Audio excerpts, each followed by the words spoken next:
श्रीलक्ष्मी श्रीमहालक्ष्मी क्षीरसागरकन्यका उत्तिष्ठ हरिसम्प्रीते भक्तानां भाग्यदायिनी।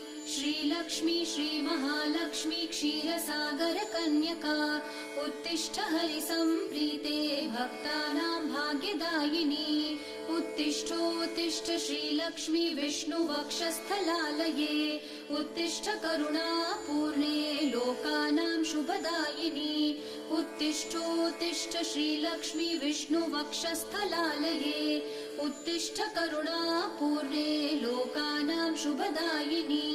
श्रीपद्ममध्यवसिते वरपद्मनेत्रे श्रीपद्महस्तचिरपूजितपद्मपादे श्रीपद्मजातजननी शुभपद्मवक्त्रे श्रीलक्ष्मी भक्तवरदे तव सुप्रभातम्।